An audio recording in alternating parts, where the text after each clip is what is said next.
aga ega koolis jah, ega ei lubatud küll, murraku neid lubatud kõnelda, jah. Ja siis, no ma olin peale tunde, ma olen seda 100 korda kõnelnud juba. Rannakoolis käisid? Rannakoolis, jah. No pandi tahvli peale siis kirjutama, et nad koju. Mina kirjutasin siis terve tahvli täis seda koju ja siis kui õpetaja tuli, et no nüüd võid ära minna, nüüd ilusasti on sul selgesti kõik kirjutatud see.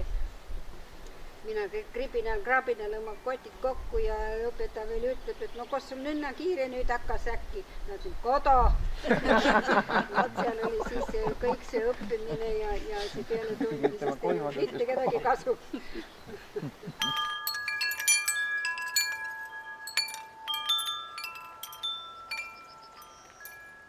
Nutitelefonid on kole nutikad. Ja see telefon näitab ära kõik minu esivanemad, kus nemad on elanud viimased 3 sajandi jooksul. Nemad on elanud Saskveren, Äteniidin, Lümatin, Punnikveren ja lõpus on kõik Kodavere jõudnud. Ja telefon näitab kõik neid ära ja telefon mul kogu aeg tuan lava peal. Ega mina teda tasun enda kanna. Tema on ühe kõha peal, aga ega päev on tema ise kõsta näitab.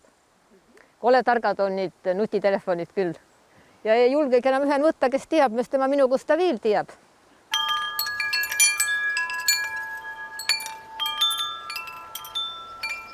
Nüüd mõelsin ema peal, siis tuli meelde, kui kõnes ma peljasin kolli ja ema ütles kolla.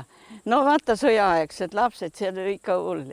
Ema ütles, kuule, ma kõnen sulle kolli kuuli, kui ta kollid kuuli käisid. Et kollidel oli sii kuul, et kui ta tuleb lapsi hirmutata ja läksid kuuli ja siis kui oli koolipidu, kui ära käinud oli koolipidu, et kollid olid niiskused allid möötakad ja karvased ja kollid olid siis, puhvetin oli kitikartulid müüdud, see oli kõige parem ja siis oli üks koll läinud esinema ja oli laulnud sedasi, et pupp, pupp, pupp ja tõesed kollid peksid käppa kokku, et oh jumal hoidku, kui ilus ja mina mäletan, mina mõelsin, issand hoid, kui ma lähen ja laalan, et juba puudel punetavad piilad, et need koolid kukuvad pikali, kui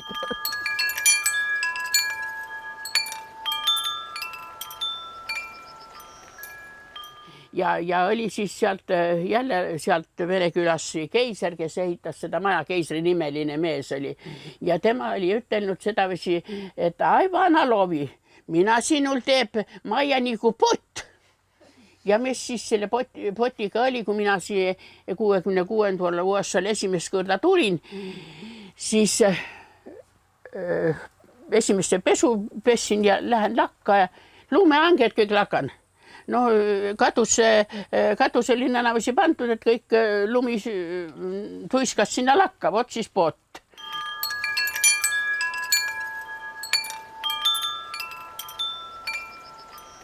Jah. Aga vesi käis kevadenikke vasta tiid ja mina kohal, see oli 74 vist peaks olema. Siis ükskord oli nõnda hirmus maru ja jää hakkas tulema. Mina vahtsin veel, no see maja oli siis juba alles ja läksin üle sinna ja vaatasin, et ja järsku tuleb, et Omokost ta lükkab nüüd müürid ära. Ise mõtlesin veel, et kivimüürid, neist ei saa kokku ka korjata, aga tõestel kel veel palgid, et saavad kedagi. Aga poole tii peale Omoko siis suured, noh, nii paksud võib-olla jääkamakad siis tuli taga kolinal sinna. Aga ära nad on lükanud siin ikka palju, siin Tuti omad, jälle hüüdnimi, Moeto Kallaste. Ja siis see naine oli olnud niiske laus ja naine, et pani siis luuavarre endal vasta napamaid ja teraviku või ja teise siis sinna, kus jää tuli nagu ragises, et nüüd sa pead seisma jääma ja oli seisma jäänud. Ei olnud kedagi.